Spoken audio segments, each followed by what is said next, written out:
नमस्कार. लोकशाही विशेषमध्ये मी विशाल पाटील आपल्या सगळ्यांचं स्वागत करतो. महाविकास आघाडी सरकार समोर एक चक्रव्यूह आहे आणि हे चक्रव्यूह ते भेदणार का याच महत्त्वाच्या विषयावरती आज आपण करणार आहोत चर्चा. कारण महाविकास आघाडी सरकार आरक्षणाच्या चक्रव्यूहात सापडलंय. खासदार संभाजी राजे यांनी 6 जूनची डेडलाईन दिली आहे, तर ओबीसी समाजही आक्रमक झालाय. यातून मार्ग काढण्याचे सरकारचे प्रयत्न सुरू आहेत, परंतु समाधानकारक तोडगा निघेल याची खात्री नाही आणि त्यामुळे आरक्षणाचा चक्रव्यूह राज्य सरकार भेदू शकेल का, भेदेल तर कशा प्रकारे, असे अनेक प्रश्न उपस्थित होत आहेत. पाहूयात याबाबतचा लोकशाहीचा विशेष रिपोर्ट, त्यानंतर सर्व मान्यवरांबरोबर विशेष चर्चाही. आरक्षण मिळालंच पाहिजे.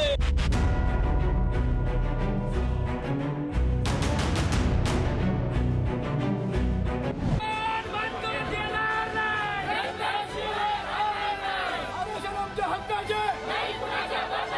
विजयंती समाजाचा. ठाकरे सरकार कसा भेदणार आरक्षणाचा चक्रव्यूह? मराठ्यांच्या 5 मागण्या मान्य होणार? 6 जून पूर्वी निर्णय घेणं सरकारला शक्य आहे? मागासवर्ग आयोगानंतर ओबीसी समाज शांत होईल? सर्वोच्च न्यायालयाने राज्यातील 2 आरक्षणांच्या मुद्द्यांवर महत्त्वाचे निकाल दिलेत. त्याचे दूरगामी परिणाम राज्याच्या राजकारण आणि समाजकारणावर होणार आहेत. पहिला निकाल 5 मे रोजी दिला. मराठा आरक्षण अवैध असल्याचं सर्वोच्च न्यायालयानं स्पष्ट केलं. दुसरा निकाल 29 मेला दिला. राज्यातील स्थानिक स्वराज्य संस्थांच्या निवडणुकीत ओबीसींना मिळणारं 27% राजकीय आरक्षण यापुढे कायमचं रद्द. मराठा आरक्षणाचा प्रश्न यापूर्वीच चिघळलेला होता. त्यातच सर्वोच्च न्यायालयाच्या निकालानंतर मराठा नेते आणि भाजपाने यासाठी राज्य सरकार जबाबदार असल्याचा थेट आरोप करून सरकारला कोंडीत पकडण्याचा प्रयत्न केला. आमच्या हक्काचं नाही कुणाच्या बापाचं. आरक्षण आमच्या हक्काचं नाही कुणाच्या बापाचं. हे कमी म्हणून की काय, ओबीसींचं स्थानिक स्वराज्य संस्थांच्या निवडणुकीतील राजकीय आरक्षण रद्द झाल्यानं ओबीसी नेते संतप्त झाले आणि त्यानंतर पंकजा मुंडे तसंच प्रकाश शेंडगे यांनी थेट निवडणुका होऊ न देण्याचा इशारा दिला. तर या महाराष्ट्रामध्ये निवडणुका होऊ देण्याची मानसिकता आता लोकांची नाही. आम्ही निवडणुका होऊ देणार नाही. तत्पूर्वी खासदार संभाजी राजे यांनी सरकारकडे 5 मागण्या केल्या. या मागण्या 6 जून म्हणजे शिवराज्याभिषेक दिनापर्यंत पूर्ण करण्याची डेडलाईन त्यांनी सरकारला दिली. जर 6 जून पर्यंत ह्याच्यावर जर काय निकाल लागला नाही या 5 गोष्टीवर, आमची आंदोलनाची भूमिका त्या रायगडवरच होणार. त्यामुळे मुख्यमंत्री उद्धव ठाकरे सध्या आरक्षणाचा पेच कसा सोडवायचा या विवंचनेत आहेत. दरम्यान अलीकडेच राज्य सरकारने मराठा समाजाचा आर्थिक दुर्बल घटकांच्या आरक्षणात समावेश केला. त्यामुळे सरकारी नोकरीत तसंच शैक्षणिक संस्थांमध्ये त्यांना संधी मिळणार आहे. तर ओबीसी समाजासाठी सरकारने नुकताच महाराष्ट्र राज्य मागासवर्ग आयोगाची स्थापना केली आणि उच्च न्यायालयाचे निवृत्त न्यायमूर्ती आनंद निरगुडे यांची आयोगाच्या अध्यक्षपदी नियुक्ती केली. थोडक्यात मराठा आणि ओबीसी समाजाच्या मागण्या पूर्ण करण्यासाठी सरकारनं पावलं उचलली आहेत. मात्र एवढ्यावरच मराठा आणि ओबीसी हे दोन्ही समाजाचे नेते भुलण्याची शक्यता नाही. म्हणूनच आरक्षणाचा हा चक्रव्यूह मुख्यमंत्री उद्धव ठाकरे कसा भेदणार याकडे संपूर्ण राज्याचं लक्ष लागलंय. ब्युरो रिपोर्ट, लोकशाही न्यूज. आणि याच महत्त्वाच्या विषयावरती आज चर्चा करण्यासाठी आपल्या सोबत आहेत काँग्रेसच्या प्रवक्त्या डॉक्टर हेमलता पाटील, भाजप प्रवक्त्या श्वेता महाले, ओबीसी नेते प्राध्यापक श्रावण देवरे आणि ज्येष्ठ पत्रकार जयंत मायणकर देखील या चर्चासत्रामध्ये आपल्या सोबत या क्षणाला जोडले गेलेले आहेत. सुरुवात डॉक्टर हेमलता पाटील यांच्यापासून करूयात. डॉक्टर हेमलताजी, सध्या सत्तेमध्ये आपण आहात आणि सत्तेमध्ये असताना चक्रव्यूह जो आखण्यात आलेला आहे किंवा जो निर्माण झालेला आहे तो भेदण्यासाठीची तुमची रणनीती नेमकी काय आहे? कारण आता दिलेला अल्टिमेटम त्यासाठी राहिलेला कालावधी देखील कमी आहे. डॉक्टर हेमलताजी, आपण बघितलं विशाल की आपण ज्या पद्धतीने हा चक्रव्यूह आहे असं म्हटला, खरं तर तशी परिस्थिती काही कारणामुळे निर्माण झालेली आहे. एक तर आधी फडणवीस सरकारने हा सगळा घालून ठेवलेला गोंधळ आणि तो निस्तारताना महाराष्ट्र सरकारला नक्कीच अनेक प्रश्नांना सामोरं जावं लागतंय. केंद्र सरकारने केलेले 102 नवी घटना दुरुस्ती, गायकवाड आयोगावरती सुप्रीम कोर्टाने ओढलेले निर्माण केलेलं प्रश्नचिन्ह आणि त्यात आता ओबीसी आरक्षणाचा आलेला विषय, ह्या सगळ्या गोष्टी एकंदर आरक्षणाच्या विषयावरती एक गंभीर वळण घेत आहेत. परंतु ज्या पद्धतीने महाराष्ट्र सरकार यामध्ये एकेका गोष्टींवरती निर्णय घेते, पुढे जाण्याचा प्रयत्न करते आणि मला असं वाटतं की आता मागासवर्गीय आयोगाची स्थापना झालेली आहे, त्यांचे जे निर्देश येतील त्याप्रमाणे आपण पुढे जाणार आहोत. राज्यपालांना पत्र देऊन आपण राष्ट्रपतींकडे तशी मागणी मराठा आरक्षणाच्या संदर्भामध्ये केलेली आहे. मराठा आरक्षणाच्या संदर्भामध्ये सुद्धा एक्सपर्टचं जे ओपिनियन येते त्याच्यावरती राज्य सरकार पुढील दिशा ठरवणार आहे आणि राज्य सरकार सर्व प्रश्नांवरती कशा पद्धतीने पुढे जायचं याला अनुसरून पुढे जात आहे, मार्गक्रमण करत आहे. परंतु मला दुर्दैवाने असं म्हणावंसं वाटतं की या गोष्टीमध्ये राजकारण खूप जास्त प्रमाणामध्ये होतंय, याचा राजकीय फायदा उठवण्याचा प्रयत्न खूप जास्त प्रमाणावर होतोय. कोरोनाचं संकट समोर आलं असताना ज्या पद्धतीने दोन्ही समाजाला भडकवण्याचं काम हे भारतीय जनता पक्षाचे नेते करत आहेत ते मला असं वाटतंय की आक्षेपार्ह आहे. या सर्व गोष्टीतून आधीच्या सरकारने जी भूमिका घेतली होती त्याच्या अनुषंगाने आपण पुढे गेलो होतो आणि या सर्व गोष्टीतून मार्ग काढताना दोन्ही पक्षांनी, विरोधी पक्ष आणि सत्ताधारी पक्ष यांनी जर एकत्र येऊन काम केलं, जे सपोर्ट आम्ही त्यांना पूर्वी दिला होता त्याच पद्धतीने जर एकत्र येऊन काम केलं तर मार्ग निघू शकतो. परंतु अननेसेसरीली या गोष्टीमध्ये राजकारण होतंय, राजकीय फायदा घेतला जातोय आणि त्यामुळे दोन्हीही समाज भ्रमित करण्याचं आणि दोन्हीही समाजामध्ये भांडण लावण्याचं फार मोठ्या प्रमाणावर काम सध्या महाराष्ट्रामध्ये नक्कीच. म्हणजे विरोधी पक्षाकडून जो आहे तो याचा फायदा उठवला जातोय आणि तशा प्रकारची परिस्थिती निर्माण केली जाते आणि चक्रव्यूह सदृश्य परिस्थिती ही महाविकास आघाडी सरकारच्या आसपास आहे. भाजपच्या प्रवक्त्या अगदी काही क्षणात श्वेता महाले आपल्यासोबत जोडल्या जाणार आहेत. तत्पूर्वी ओबीसी नेते प्राध्यापक श्रावण देवरे यांच्याकडे जाऊयात. श्रावण देवरेजी, मला आपल्याला पुढचा प्रश्न करायचा आणि तो म्हणजे असा की आरक्षणाचा यापूर्वी फक्त आणि फक्त मराठा आरक्षणाचा प्रश्न जो तो ज्वलंत झालेला होता. आता दुसरीकडे मात्र ओबीसींना मिळालेलं जे अतिरिक्त आरक्षण होतं ते अतिरिक्त आरक्षण हटवल्यानंतर पुन्हा एकदा अशाच प्रकारची परिस्थिती आणि आरक्षणाचा पुन्हा एकदा चक्रव्यूहामध्ये आणखी एक प्रश्न जो तो उपस्थित झाला ओबीसींच्या अतिरिक्त आरक्षणाचा. एका बाजूला महाविकास आघाडी सरकार हे चक्रव्यूह भेदण्यामध्ये यशस्वी ठरू शकतं का? ते देखील यातून निघण्याचा मार्ग शोधू शकतील का? श्रावणजी. नाही, महाराष्ट्र सरकार किंवा महाराष्ट्र राज्य हे मराठा आरक्षणाचा चक्रव्यूह भेदण्यामध्ये यशस्वी झालेले आहेत आणि मराठा आरक्षणाचा विषय आता पूर्णपणे संपलेला आहे. त्यामुळे पुन्हा पुन्हा मराठा आरक्षणाचा विषय काढून पण श्रावणजी, सातत्यानं महाविकास आघाडी सरकारला अल्टिमेटम दिलं जात आहे. नाही, हे आता अल्टिमेटमला वगैरे काही अर्थ राहिलेला नाही. आता सुप्रीम कोर्टाने इतक्या स्पष्टपणे आपल्या जजमेंटमध्ये मराठा आरक्षणाबद्दल जे लिहिलं आहे ते इतकं स्पष्ट आहे की त्यामुळे आता तो चक्रव्यूह राहिलेला नाही. मराठा आरक्षणाचा प्रश्न आता कायमस्वरूपी सुटलेला आहे. हे किती बी अल्टिमेटम देऊ किंवा कितीही काही आंदोलनाची भाषा करो, आता मराठा आरक्षणाचा विषय महाराष्ट्र सरकारच्या दृष्टीने संपलेला आहे. कारण महाराष्ट्र सरकारने परवा GR काढला आणि मराठा समाजाला EWSचं आरक्षण देण्याचा मंजूर केलेलं आहे. त्यामुळे मराठा समाज आता ओबीसी न राहता किंवा SC-BC न राहता मराठा समाज आता EWS म्हणून आर्थिक आरक्षण घेत आहे आणि तो घेत राहणार. त्यामुळे आता मराठा आरक्षणाचा प्रश्न कायमस्वरूपी सुटला आहे. त्याला पुन्हा पुन्हा चक्रव्यूह म्हणून म्हणण्यात काही अर्थ नाहीये. आता राहिला ओबीसीचा प्रश्न. आता ओबीसीचा जो प्रश्न आलेला आहे तो सुद्धा 50% मर्यादा ओलांडल्यामुळे काही जिल्ह्यामधलं जिल्हा परिषद, पंचायत समिती, ग्रामपंचायत या ठिकाणचं ओबीसी आरक्षण धोक्यात आलेलं आहे. खरं म्हणजे हे जे काही झालेलं आहे हे फडणवीस साहेबांच्या काळातच झालेलं आहे. फडणवीस साहेबांनी त्यावेळेस जर खरोखर त्यांना जर ओबीसींची कडकड राहिली असती, आजकाल ते ओबीसीच्या बद्दल खूप मोठमोठ्याने बोलतात. वास्तविक ते जेव्हा मुख्यमंत्री होते या महाराष्ट्र राज्यात तेव्हा कधीही चुकूनही त्यांनी ओबीसी किंवा ओबीसी आरक्षण हे शब्द सुद्धा कधी उच्चारले नाही.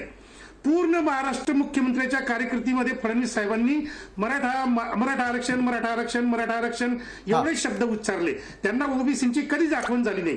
त्यांच्याच काळामध्ये सुप्रीम कोर्टाने हे जजमेंट दिलं 50%च्या वर आरक्षण जातं म्हणून ओबीसीचं जिल्हा परिषद मधलं ग्रामपंचायत मधलं या 5 जिल्ह्यांमधलं त्यांनी सुप्रीम कोर्टाने ते रद्द केलं. हे फडणवीस साहेबांच्या काळातच झालं. पण फडणवीस साहेबांना ओबीसीबद्दल अजिबात प्रेम नसल्यामुळे ते त्या काळामध्ये ओबीसीच्या या सुप्रीम कोर्टाच्या जजमेंटकडे त्यांनी दुर्लक्ष केलं आणि वेळ मारून नेण्यासाठी काहीतरी एक थातुरमातुर अध्यादेश काढला आणि नंतर निवडणुका लागल्यात आणि महाराष्ट्र विकास आघाडीचं सरकार नंतर आलं. आता जसं फडणवीस साहेबांना ओबीसीबद्दल काही देणं घेणं नाही, त्याचप्रमाणे फडणवीस साहेबांचं सरकार गेलं पेशव्यांचं आणि मराठ्यांचं सरकार आलं.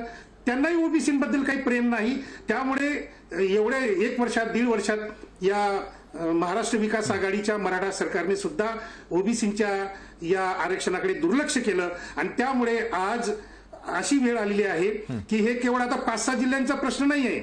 आता ही जी कीड लागलेली आहे ओबीसी आरक्षण रद्द करण्याची, ही कीड आता पसरत जाईल आणि ती संपूर्ण महाराष्ट्रातल्या ओबीसीचं राजकीय आरक्षण पण खाणार आहे आणि प्रशासनामधल्या राखीव जागांचं जे काही आरक्षण आहे तेही ही कीड खाणार आहे. नक्कीच श्रावण देवरेजी, आपण म्हणताय की महाराष्ट्राला लागलेली खरं तर ही कीड आहे. जयंत माइंडकर यांच्याकडे मी जाणारच आहे, मात्र तत्पूर्वी डॉक्टर हेमलता पाटील यांच्याकडे आपण पुन्हा एकदा जाऊया. डॉक्टर हेमलता पाटीलजी, जरी श्रावण देवरेजी म्हणत असले की मराठा आरक्षणाचा प्रश्न हा पूर्णपणे मार्गी लागलेला आहे, त्यामुळे पुन्हा एकदा चक्रव्यूहामध्ये त्याचा समावेश होताना दिसून येत नाही, मात्र हे खरोखर मान्य करून आपल्याला सगळ्यांना चालणार आहे का? दुसरीकडे ओबीसी समाजाच्या संदर्भामध्ये जशा प्रकारे आयोग नेमला गेलेला, आयोग नेमल्यानंतर तरी प्रश्न सुटतील असं आपल्याला वाटतं का? कारण थेटपणे ज्यावेळेला पंकजा मुंडे देखील इशारा देतात की निवडणूक आयोगाला की येत्या काळामध्ये आम्ही निवडणुकाच होऊ देणार नाही, त्यामुळे खऱ्या अर्थानं हा संघर्ष फक्त आणि फक्त भाजपकडून पेटवला जातोय का? मराठा आरक्षणाचा प्रश्न असेल किंवा ओबीसी नेत्यांचा प्रश्न असेल, आरक्षण मिळू नये मात्र हा प्रश्न पेटता राहावा यासाठी प्रयत्न सुरू आहेत का? डॉक्टर नाही, श्रावण देवरेंनी आता एक महत्वाचं विधान केलं की हा जो प्रश्न आहे ओबीसीचा हा फडणवीसांच्या काळामध्ये 2017 मध्येच निर्माण झालाय आणि त्यावेळी त्यांचं सरकार सत्तेवरती असताना जेव्हा सुप्रीम कोर्टाने अशा पद्धतीचा निर्णय तेव्हा फडणवीस सरकार हे झोपेमध्ये होतं. त्यांनी या संदर्भामध्ये कुठलीही ऍक्शन घेतली नाही आणि ही वस्तुस्थिती आहे. म्हणजे हाही प्रश्न त्यांच्या काळात निर्माण झालाय, त्यांनी त्याच्यावरती कुठलाही तोडगा काढला नाही. मराठा आरक्षणाच्या संदर्भामध्ये सुद्धा आता तोच प्रश्न निर्माण झालेला आहे. ईडब्ल्यूएस जरी आरक्षण दिलं असेल तर तो एक तात्पुरता पर्याय आहे. आपल्याकडे परत केंद्राकडे जाणं, परत पंतप्रधानांना विनंती करणं आणि परत संसदेमध्ये हा कायदा पास करून कायद्यामध्ये अमेंडमेंट करून घेणं, हे आपल्याला मराठा आरक्षणाच्या दृष्टीने पर्याय उपलब्ध आहेत. ओबीसी आरक्षणाच्या दृष्टीने ओबीसीची जनगणना झाली पाहिजे. जनगणना जेव्हा होईल तेव्हा मग बाकीच्या आरक्षणाच्या प्रश्नाच्या संदर्भामध्ये आपल्याला परत सुप्रीम कोर्टाकडे जाता येईल. त्यामुळे कुठलाही प्रश्न हा कायमस्वरूपी निकालात निघालेला नाहीये. त्या जातीला त्या टक्केवारीनुसार तशा पद्धतीने आरक्षण मिळालं पाहिजे. परंतु सगळ्यात मी मगाशी जे म्हटलं तेच बरोबर आहे आणि श्रावण देवरेंच्याही बोलण्यात तेच आलं की हे सगळे पर्याय उपलब्ध असताना केवळ आणि केवळ रोज पत्रकार परिषदा घ्यायच्या, रोज वेगवेगळी विधानं करायची, रोज आपल्या पक्षातल्या वेगवेगळ्या नेत्यांना वेगवेगळी निदानं करून कुठे कुठे मोर्चे काढायला उद्युक्त करायचं. जसं चंद्रकांत पाटील म्हटले की हा आरक्षणाचा, मराठा आरक्षणाचा ही जर वेळ निघून गेली तर परत कधीही वेळ येणारच नाही. म्हणजे त्यांनी एका दृष्टीने लोकांना रस्त्यावरती येण्यासाठी उद्युक्त केलं. रस्त्यावरती यायला आणि शांतता मार्गाने आंदोलन करायला काहीही हरकत नाही. परंतु आपण बघितलं की कोरोनाची महाभयंकर लाट, महाराष्ट्रामध्ये जी गंभीर परिस्थिती निर्माण झालेली आहे, अशा परिस्थितीमध्ये लोकांना रस्त्यावरती आणायचं आणि परत लोकांना रोगाला बळी पडण्यासाठी परत उद्युक्त करायचं, हे जे उद्योग भारतीय जनता पक्षाने चाललेले आहेत ते फक्त स्वतःच्या सत्तेसाठी चाललेत आणि प्रत्येक समाजामध्ये मनोभेद करण्यासाठी चाललेत, हे या ठिकाणी मला नमूद करावं. नक्की जयंत माइंडकरजी यावरती आणखी प्रकाश टाकेल. जयंत माइंडकरजी, आतापर्यंत सुरू असलेली आपण पूर्ण जी ती चर्चा ऐकली असेल, काय सत्ताधाऱ्यांचं म्हणणं आहे, दुसरीकडे ओबीसी नेत्यांचं देखील म्हणणं आहे. मात्र जयंत माइंडकरजी, ज्या वेळेला सत्तांतर झालं, महाविकास आघाडीचं सरकार येऊन या खुर्चीवर बसलं, त्यानंतर मात्र हे सरकार कसं पडेल, कशा प्रकारे आपण हे सरकार टिकू देणार नाही, अशा प्रकारच्या कायम वल्गना ज्या आहेत त्या भाजपकडून करण्यात आलेल्या होत्या आणि पुन्हा एकदा सरकार अस्थिर करण्यासाठी किंवा सरकारनं योग्य रीतीनं काम करू नये यासाठी मग आरक्षणाचा चक्रव्यूह जो आहे तो आखण्यामध्ये विरोधकांनी जे आहे ते मास्टरी मिळवलेली आहे आणि तशा अनुषंगानं हे जे आहे ते चक्रव्यूह भेदण्यामध्ये महाविकास आघाडी सरकारसमोर असलेली आव्हानं रोज कशी वाढतील याचा प्रयत्न हा सातत्यानं विरोधी पक्षांकडून केला जातो का? जयंतजी, बरोबर, तसा प्रयत्न होतोय, पण आता आपण वन बाय वन घेऊ. समजा तुमचा जो प्रश्न आहे म्हणजे बाकीच्या बऱ्याचशा गोष्टी अगदी जातीनिहाय जनगणनेपासून मी आपल्या चॅनलवर अनेक वेळा बोललेलो, त्याच्यामुळे तो आता थोडंसं रिपीट करतो. आता जो आपला संभाजी राजे ज्यांनी असं आव्हान दिलं त्यांच्याबद्दलचा जो विषय आहे, तर माझ्या अल्प माहितीप्रमाणे संभाजी राजे हे सध्या जरी बीजेपी नॉमिनेटेड म्हणजे तसे अपक्ष बसणारे परंतु भाजपनी नॉमिनेट राज्यसभेवर नॉमिनेट केलेले असले तरी ते माझ्या माहितीप्रमाणे कोल्हापूरमधून राष्ट्रवादीकडून एकदा निवडणूक सुद्धा लढलेले होते अशी माझी माहिती आहे. त्याच्यामुळे त्यांचंही बॅकग्राऊंड हे काँग्रेस राष्ट्रवादी काँग्रेसचंच आहे. आता जो इथे प्रश्न आहे आपली काँग्रेस आणि राष्ट्रवादीची, मला इथे जातीवाचक जरी बोलायचं तरी एक वस्तुस्थिती आपण मानली पाहिजे की काँग्रेस आणि राष्ट्रवादीचं जे नेतृत्वाची पहिली फळी आहे ही पूर्णपणे मराठा ओरिएंटेड आहे. त्याच्यामुळे संभाजी राजे जर का असं म्हणत असतील की आम्ही 6 जूनपर्यंत नाही तर आम्ही डेडलाईन देतोय, तर या वाक्यावर स्वतः राष्ट्रवादी काँग्रेस आणि काँग्रेस यांचं ओपिनियन ऑफिशियल लाईन काय आहे, जे सरकारमध्ये आहेत त्यांची ऑफिशियल लाईन काय आहे, हा सर्वात मोठा प्रश्न आहे. त्याच्यामुळे जर त्यांचं काही त्यांचा जर का संभाजी राजेंना पाठिंबा नाही तर माझ्या दृष्टीने या अल्टिमेटमचा फारसा उपयोग होईल असं नाही. Let's be practical. दुसरं असं माझं म्हणणं आहे की एका मुद्द्यावर सगळेजण येतात आणि नेमका तो मुद्दा सोडून भारतीय जनता पार्टी सतत बोलत आहे की ठीक आहे तुम्ही मग असं म्हणत आहे की 50% वर जर का रिझर्वेशन झालेलं आहे, सुप्रीम कोर्टाचा निर्णय आलेला आहे, सगळा बॉल तुमच्या कोर्टात आहे, तुम्ही करून दाखवा. आता प्रश्न असा आहे की जो पक्ष मुळातच पूर्णपणे रिझर्वेशनच्या विरुद्ध आहे, ज्याची बॉडी पूर्णपणे, ज्याचा बेस हा पूर्णपणे जातीयवादी एक शब्द वापरायचा झाला तर भारतीय जनता पार्टी किंवा संघ परिवाराला ब्राह्मण बनिया चा पक्ष असं नेहमी सतत गणल्या गेलेला आहे. माफ करा, जातीयवादी हा शब्द पण जे काही गणल्या जातं त्याप्रमाणे मी बोलत आहे. तर त्या संघटनेच्या या राजकीय विंगला मुळात जातीयवादी रिझर्वेशन, जाती बेस्ड रिझर्वेशन त्यांना मान्यच नाहीये. जे त्यांना मान्यच नाहीये ते जेव्हा मिळणार नाही ही त्यांना गॅरंटी आहे, तेव्हा मुद्दामून विरोधी या सत्ताधारी सरकारमुळे ते आम्हाला मिळत नाहीये असा त्यांचा सांगण्याचा प्रयत्न आहे. आता एक गमतीशीर गोष्ट तुम्हाला सांगतो. आता आपल्याच बोलण्यात 2 नावं आली, ते म्हणजे प्रकाश शेंडगे आणि पंकजा मुंडे. आता या दोघेही ओबीसी आहेत आपल्या बोलण्यात आलं. यातले प्रकाश शेंडगे हे धनगर समाजाचे. धनगर समाजाने माझ्या अल्प माहितीप्रमाणे 2014 पासून किंवा त्याच्याही आधीपासून अगदी गोपीनाथ मुंडे असताना सुद्धा त्यांनी आपल्या समाजाला काही आरक्षण मिळावं म्हणून प्रयत्न केलेले होते. ते अजूनही त्यांचे प्रयत्न सुरू आहेत. आता ते ओबीसी म्हणून बोलतात. आता ते त्यांना किती % मिळतील, जर का मराठ्यालाच मिळते तर त्यांना किती मिळतील? मग त्याला लगेच आवाजात आवाज मिळून पंकजा मुंडे ज्या वंजारी समाजाच्या आहेत, मग त्यांची समाजातली संख्या किती, मग त्यांना आरक्षण हे ओबीसी म्हणून मिळेल की त्यांच्या जातीला मिळेल? मुळात ओबीसी म्हणजे एक नसतं. ओबीसी म्हणजे 18 पगड जाती आहेत. मी मागे एकदा आपल्या चॅनलवर बोललेलो आहे. या 18 पगड जातींना जातीनिहाय मिळेल की कसं काय मिळेल? याच्या कुठल्याही प्रश्नाचं उत्तर अगदी देवरे जे बोलले ते बरोबर आहे की ज्यांनी हा विषय केला यातल्या कुठल्याही प्रश्नाचं उत्तर ते एम्फॅटिक देत नाही. फक्त त्यांना एक संधी मिळालेली आहे की हा पक्ष आपण आता सत्तेवर नाहीत ना, मग असे विचित्र प्रश्न टाकायचे आणि तुमच्यामुळे होत नाही आहे असं सांगायचं. आता ही जी डेडलाईन दिलेली त्याचं मी मगाशीच उत्तर दिलं. तुम्हाला असं वाटतं का की संभाजी राजे हे आपल्या केवळ ताकदीनुसार आपण आपले काही करू शकतील, पूर्ण सरकार हलवू शकतील? ज्या सरकारमधले 100हून जास्त 100 ते 125 आमदार त्या मराठा समाजाचे आहेत, ते सरकारमधले, तर होऊ शकेल का? तर मला तरी तसं दिसत नाही की, आणि त्यातनं इकॉनॉमिकली वीकर सेक्शनला रिझर्वेशन देऊन उद्धव ठाकरेंनी एक आपल्या हातात जे आहे, राज्य सरकारच्या हातात जे आहे तेवढं त्यांनी पूर्ण करून टाकले.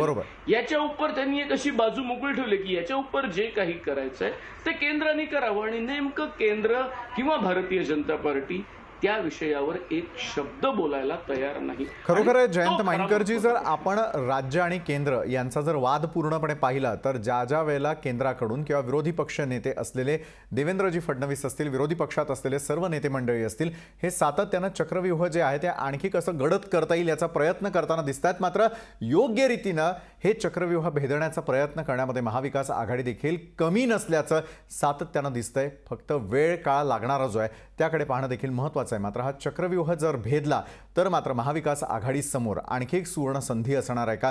हा चक्रव्यूह म्हणजे त्यांच्यासाठी सुवर्ण संधी आहे, अशा प्रकारे ते पाहतात का? या विषयाची चर्चा करूयात एका छोट्याशा ब्रेक नंतर.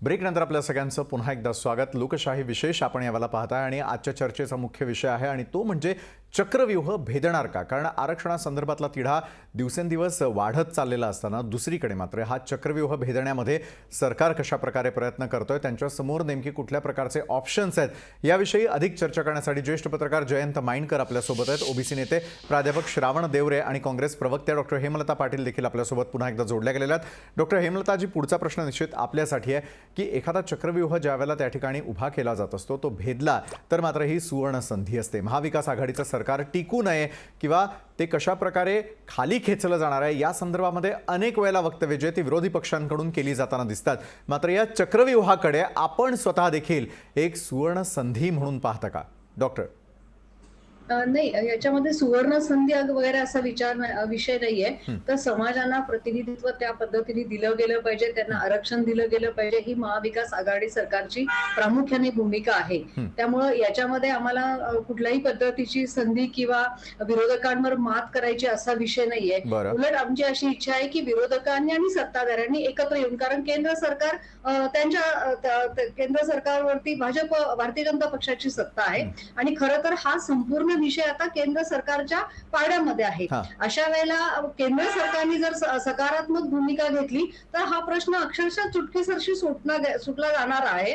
देवेंद्र फडणवीस या ठिकाणी जेवढी वक्तव्य करतात तेवढा वेळ जर त्यांनी पंतप्रधानांच्या इथे खर्ची घातला, पंतप्रधानांकडे महाराष्ट्राची वकिली केली, मराठा समाजाची वकिली केली, ओबीसी समाजाची वकिली केली, तर मला असं वाटतं की याच्यातून खूप चांगल्या पद्धतीने मार्ग निघू शकेल. परंतु हे काही न करता, केंद्र सरकारकडे न जाता प्रत्येक गोष्टीमध्ये राजकारण करून महाराष्ट्र सरकारला कुठेतरी त्रास देण्याचं धोरण किंवा महाराष्ट्र सरकार कुठेतरी कमी पडतं असं जनसामान्यामध्ये दाखवण्याचं धोरण जे ह्या भारतीय जनता पक्षाने अवलंबलेलं आहे. त्यामुळं महाराष्ट्रातलं जे सरकार आहे, महाविकास आघाडीचं सरकार, ते हे चक्रव्यूह भेटण्यासाठी जे आमच्या समोर आता प्राप्त पर्याय आहेत त्या सगळ्या पर्यायांवरती मार्ग काढून आम्ही ज्युडिशरी सिस्टीमवरती पूर्ण विश्वास ठेवून कशा पद्धतीने पुढे जाता येतं, कशा पद्धतीने मार्गक्रमण करता येतं किंवा पंतप्रधानांनी कशा पद्धतीने आम्हाला न्याय देतात, या सगळ्या गोष्टींच्या प्रतीक्षेमध्ये आहोत. आणि सध्या महाविकास आघाडी समोर याशिवाय कुठलं दुसरं सोल्युशन सध्या तरी दिसत नाही. बरोबर आहे. प्राध्यापक श्रावण देवरेजी, मी आपल्याकडे येतो. जी आयुध आहेत किंवा ज्या प्रकारे कायदेशीर मार्गाने महाविकास आघाडी सरकार देखील जे करणं शक्य आहे आरक्षणासंदर्भातलं ते करण्याचा प्रयत्न करतोय असं डॉक्टर हेमलताजी देखील म्हणतात. तर दुसरीकडे जयंत माइनकरांनी देखील एक महत्त्वाचा प्रश्न उपस्थित केला की कशा प्रकारे त्यांना कोंडीत पकडण्याचा प्रयत्न करता येईल यासाठी देखील विरोधक जे आहेत ते सातत्यानं आक्रमक होत असल्याचं आपल्याला पाहायला मिळतंय. मात्र महाविकास आघाडी सरकार ज्या संयमानं या सर्व प्रश्नांकडे पाहतंय त्याला वेळ काढूपणा असं देखील अनेक वेळेला विरोधकांकडून होणारा आरोप म्हणून आपण त्याकडे जर पाहिलं तर मात्र खऱ्या अर्थानं हा फक्त वेळ काढूपणा आहे की संयमानं या चक्रव्यूहातून महाविकास आघाडी रितसरपणे बाहेर पडेल आणि असलेल्या प्रत्येक पर्यायाला चाचपडून आरक्षण संदर्भातलं असेल किंवा जे काय देणं शक्य असेल राज्यातल्या जनतेला ते देण्याचा प्रयत्न करतेय का? श्रावणजी. नाही, हे बघा, विरोधक संघ भाजपवाले असो किंवा सत्ताधारी मराठा मविवावाले असो, हे दोघही प्रश्न सोडवण्याच्या मूडमध्ये नाहीत. त्यांना हे प्रश्न सोडवायचेच नाहीयेत.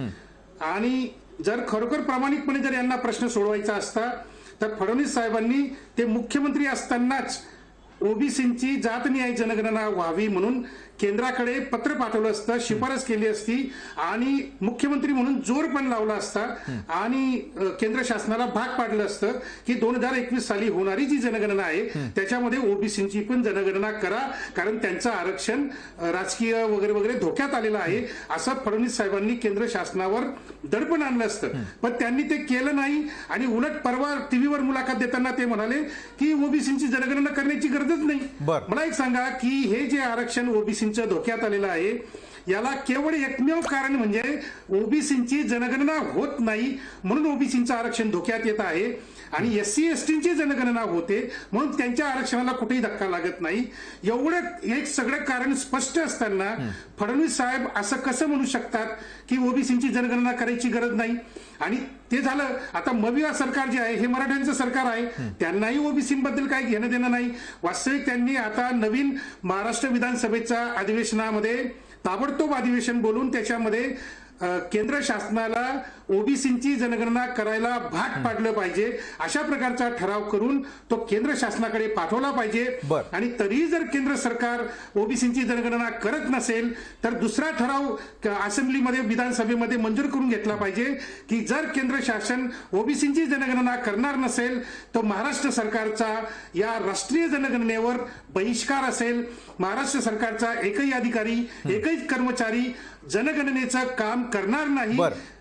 जनगणनेवर महाराष्ट्र सरकारचा बहिष्कार राहील. श्रावण देवरेजी, मी आपल्याकडे येतो. यावेळेला भाजपचे प्रवक्ता आपल्यासोबत जोडले गेले आहेत, भालचंद्र शिरसाट जी आपल्यासोबत आहेत.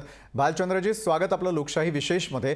या चर्चासत्रामध्ये आपल्यासोबत काँग्रेस प्रवक्ते डॉक्टर हेमलता पाटील जी आहेत, श्रावण देवरेजी आहेत, ओबीसी नेते आणि ज्येष्ठ पत्रकार जयंत माइनकर देखील आहेत आणि त्यानंतर भालचंद्र शिरसाट यांच्याकडे आपण बोलूयात.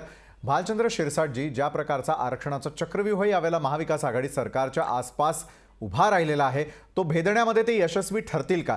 चर्चेमध्ये आतापर्यंत डॉक्टर हेमलताजी बोलल्या की असलेले जे काय पर्याय आहेत ते पर्याय चाचपडून जे काय करता येईल ते करण्याकडे आमचा कल असल्याचं जे आहे ते म्हटलं जात आहे. मात्र हाच चक्रव्यूह महाविकास आघाडी सरकारसाठी गळ्याचा फास तर ठरणार नाही. विशालजी, चक्रव्यूह आपण म्हणालात, चक्रव्यूहात अडकलाय मराठा समाज, ओबीसी समाज. या चक्रव्यूहातून आपली कधी सुटका होईल याची त्याला शाश्वती नाही. त्यांचा अभिमन्यू झालाय, स्वतःहून अभिमन्यू चक्रव्यूहात गेला होता. मराठा समाज काही स्वतःहून चक्रव्यूहात गेला नाही किंवा ओबीसी समाज. आता देवरे साहेब म्हणालेत की जनगणनेची गरज नाही असं देवेंद्रजी फडणवीस म्हणालेत. मला एक सांगतो, ओबीसीने कधी एवढंच म्हटलंय किंवा मराठा समाजाने म्हटलं मला आरा द्या, कसं द्यायचं, काय करायचं ही सरकारची जबाबदारी आहे. सरकारी यंत्रणा आहे, सरकार म्हणजे एक व्यक्ती नाही, यंत्रणा आहे. ते यंत्रणेने कामाला लागायचं. या यंत्रणेमध्ये झारीतले शुक्राचार्य आहेत. परत देवरे साहेब म्हणाले हे मराठ्यांचं राज्य आहे. देवरे साहेब, मला असं वाटत नाही मराठ्यांचं राज्य आहे किंवा आपण एका जातीपातीवरती जाण्यापेक्षा मराठा समाजाला आरक्षण जर द्यायचं असेल तर मराठ्यांचं राज्य, तर मराठ्यांचं राज्य, मराठ्यांचे नेते शरद पवार साहेबांपासून सर्व असताना कुठे मिळालं मराठ्यांना आरक्षण? म्हणजे ओबीसी वरती अन्याय तर तुम्ही म्हणता मराठ्याचं राज्य असल्यामुळे झालं, पण मराठ्यांनाही अन्याय झालेला आहे. त्यामुळे या सरकारमध्ये निष्क्रियतेमुळे, महत्वाचं म्हणजे निष्क्रियता. सुप्रीम कोर्टात आपली बाजू मांडण्यामध्ये निष्क्रिय, तिथल्या वकिलांना पूर्ण अहवाल देण्यामध्ये निष्क्रिय. गायकवाड अहवालाची 4000 पानं गहाळ आहेत. अरे, हा अहवाल वर्षा-2 वर्षापूर्वीचा आहे. या त्या पुरातन खात्यातील एखादं दस्तऐवज नाहीये, त्याची पानं गहाळ. आणि मग त्यांना ब्रीफिंग नाही. आणि मग अशा वेळेला सरकारची बाजूच नाही मांडली आणि मग या चक्रव्यूहात स्वतःला अडकवून घेतलंय, गुरफटवून घेतलेलं आहे. बरं, डॉक्टर हेमलता पाटील यांना हे मान्य आहे का? भालचंद्रजी, आपल्याकडे पुन्हा एकदा येतो. आपणच आपल्या चक्रव्यूहात अडकलोय. डॉक्टर हेमलता पाटीलजी, मान्य आहे? नाही, म्हणजे मला आता भाजपचे प्रवक्ते बोलत होते, मला खूप गंमत वाटली ज्या पद्धतीने ते बोलतायत. मला त्यांना एक प्रश्न विचारायचा आहे की सत्तेवर येण्याच्या आधी जेव्हा मुंडासे बांधून आणि ढोल घेऊन जेव्हा फडणवीस सांगत होते की मी सत्तेवरती आल्यानंतर 1 महिन्याच्या आधी मी धनगरांना आरक्षण देणार, बारामतीमध्ये जाऊन ठिकठिकाणी जाऊन त्यांनी ती भाषणं ठोकली होती. 5 वर्ष आपण सत्तेमध्ये राहिले, आपल्याला धनगर आरक्षणाचा पूर्णपणे विसर पडला. आपण आता मराठा आरक्षणाबद्दल बोलतायत तर आमच्या काँग्रेसचे प्रवक्ते सचिन सावंत यांनी पुराव्यानिशी सांगितलं की एकीकडे मराठ्यांसाठी असं दाखवायचं की मराठ्यांबद्दल आम्हाला अतिशय प्रेम आहे, परंतु मराठा आरक्षणाच्या विरुद्धची जी केस लढते त्याच्यामध्ये भारतीय जनता पक्षाचे लोक ती केस सुप्रीम कोर्टामध्ये लढतात, त्या केसला ते सपोर्ट करतात. त्यामुळं आपले दाखवायचे दात वेगळे आहेत, खायचे दात वेगळे आहेत. आपल्याला मराठा समाजाबद्दल 0% प्रेम आहे. फक्त आपल्याला कशाही पद्धतीने महाराष्ट्रातली जी सत्ता गेलेली आहे ती सत्ता परत मिळवण्यासाठी मग दोन समाजामध्ये मारामारी झाली काय, भांडणं झाली काय, रक्तपात झाला काय, किंवा आजाराने बळी पडले काय, आपल्याला कुठलाही फरक पडणार नाही. आपल्याला फक्त आपला राजकीय अजेंडा पुढे राबवायचा आहे. आपलं जे केंद्र सरकार आहे सत्तेमध्ये त्यांना कुठल्याही आरक्षणाबद्दल प्रेम नाहीये आणि त्यांनी कधीही ते लपवून ठेवलं नाही. उलट त्यांना भारतातलं सगळं आरक्षण कशा पद्धतीने रद्द करायचं त्याबद्दल त्यांची पावले पुढे चाललेली आहेत. त्यामुळे आपण जे मराठा आरक्षणाबद्दल बोलताय, मागासवर्गीय आरक्षणाबद्दल बोलताय, खरं तर आपल्याला कुठल्याही समाजाबद्दल प्रेम नाहीये. सत्ता हेच तुमचं प्रेम आहे. त्यामुळे आपण मराठ्यांचं तारण हत्ता असल्यासारखं हे जे बोलताय तेच मला मंजूर नाहीये. कृपया आपण आपल्या पक्षाचे जे लोक समाजाविरुद्ध कोर्टामध्ये जातात त्यांना पहिले आवरा. नक्कीच. भालचंद्र शिरसाटजी, खरोखर आज प्रश्न विचारावा असा वाटतो की हा चक्रव्यूह जो आहे तो खरोखर आरक्षणाचा आहे की आता सत्ता कारणाचा निर्माण झालेला आहे? भालचंद्रजी. विशालजी, मी बोलताना आपण अर्धवट थांबवलं आणि हेमलताताईंची तुम्ही रिॲक्शन घेतली. मी आपल्याला आठवण करून देऊ इच्छितो, 1981 पासून मराठा समाजाच्या आरक्षणाचा प्रश्न धगधगतोय. 1981 पासून 2014 पर्यंत सातत्याने काँग्रेस बहुमताने राष्ट्रवादी बरोबर नंतरच्या काळामध्ये सत्तेत होती. या लोकांनी आरक्षणाबद्दल मराठ्यांच्या राज्यात, श्रावण देवरे साहेबांचा शब्द आहे, काहीही केलं नाही. हे number 1. Number 2, Bharatiya Janata party सत्तेत आल्यानंतर आम्ही आरक्षण दिलं आणि उच्च न्यायालयात ते टिकवलं. सत्तेबाहेर पडल्यानंतर ती जबाबदारी सत्ताधारी लोकांची आहे. या सत्तेमध्ये शिवसेना यांनी एक वेळेला त्या मोर्चाला मुका मोर्चा होता, त्याला मूक मोर्चाला मुका मोर्चा असं टिंगल चवाली करणारे त्या मोर्चाची आज या राज्याचे मुख्यमंत्री आहेत. त्यामुळे जर बोलायला गेलं तर बऱ्याच गोष्टी आहेत की आजही पॉवरफुल असे राष्ट्रवादीचे नेते, मराठा नेते असताना आज सर्वोच्च न्यायालयात आपली बाजू मांडली गेली नाही. आता हा चक्रव्यूह तर निर्माण झालेला आहे, गुरफटला आहे. ओबीसीचं राजकीय आरक्षण देवेंद्रजीने जी स्पष्टता ठेवली होती ती स्पष्टता आणि तो पाठपुरावा पुढे न्यायालयात न केल्या गेल्यामुळे आणि न्यायालयाने मार्चमध्ये मुदत दिली होती, तुम्ही इम्परेटिव्ह डाटा, अत्यावश्यक जो काही डाटा आहे तो द्या. जनगणनेची देवरे साहेब कोर्टाने माहिती मागवली नव्हती. जनगणना झाली तर सोन्याहून पिवळं, पण सोन्याहून पिवळं व्हायचं नसेल तर हळदी एवढं तरी पिवळं होण्यासाठी आज ओबीसी समाजाचा डाटा जर आपण ठेवू शकलो असतो की कुठल्या जातीचे, या ओबीसी समाजाचे 392, 348 जातीचा पोट जाती आहेत, त्याच्या कुठल्या जातीचे किती लोकसंख्या आहे त्याचा इम्परेटिव्ह डाटा सुद्धा या सरकारने कलेक्शन केलं नाही. ते करण्यासाठी जनगणनेची आवश्यकता नाही. तो आपण डाटा सरकारकडे उपलब्ध आहे, तो कंपाईल करावा लागेल.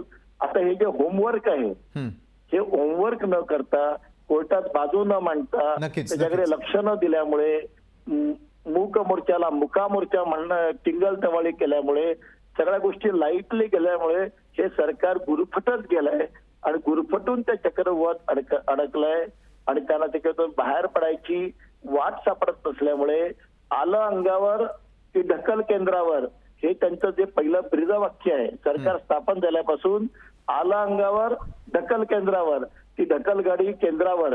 केंद्र सरकार ताबडतोब सर्वोच्च न्यायालयात गेलं रिट पिटिशन घेऊन.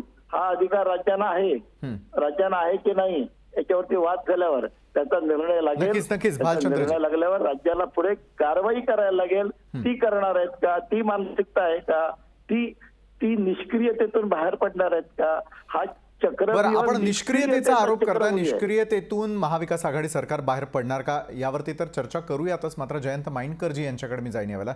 जयंत माइंडकरजी, खरोखर हा चक्रव्यूह कुणी कुणासाठी तयार केलाय आणि कोण भेदणार हा प्रश्न आहे. कारण ज्यावेळेला आपल्यासोबत भालचंद्र शिरसाटजी जोडले गेले त्यांनी देखील एक महत्त्वाचा प्रश्न उपस्थित केला की याच्यामध्ये किंवा या चक्रव्यूहामध्ये महाविकास आघाडी सरकार नव्हे, विरोधक नव्हे, तर खऱ्या अर्थानं जी सर्वसामान्य जनता आहे, ज्यांना आरक्षण हवंय, मग ते मराठा बांधव असतील, मराठा समाज असेल किंवा त्या ठिकाणी असलेले ओबीसी समाजाचे सर्व मंडळी असतील, या सगळ्यांनाच या चक्रव्यूहामध्ये अडकवलं गेलेलं आहे का आणि खऱ्या अर्थानं राजकारणाचा हा चक्रव्यूह आहे का? जयंतजी.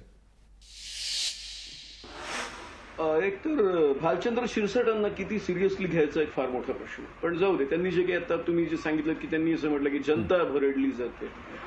अहो, जनता तर सततच भरडली जाते. राजकीय पक्ष स्वतःचा पहिले अजेंडा ठरवतात. त्या अजेंड्यावर आमच्या समाजाचा किंवा आमच्या धर्माचा पाठिंबा याचा जयघोष करतात आणि जे काय हिंसा घडवतात आणि नंतर म्हणतात हे जनतेने केलेलं आहे आणि त्याच्यानंतर कोर्टाचे निर्णय येतात. ही परंपरा आम्हाला दिसते, आम्हाला माहिती आहे. त्याच्यामुळे तुम्ही त्यातनंच मोठे झालेले आहेत. त्याच्यामुळे जनतेला पाहिजे की तुम्हाला सत्तेवर येण्यासाठी पाहिजे हे आमच्या सारख्यांना तरी तुम्ही सांगू नका, आम्हाला हे लगेच कळत. आता प्रश्न असा आहे की तुम्ही जे वाक्य आता बोलले ते तुम्हाला ऑन द स्पॉट मी तुम्हाला काउंटर करू शकलो असतो, पण मी मध्ये बोललो नाही.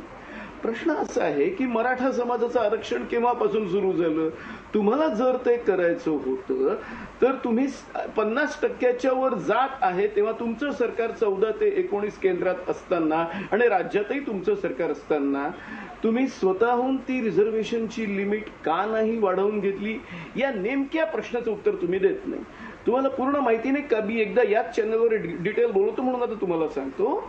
1932 साली जातीनिहाय शेवटची जनगणना झालेली आहे.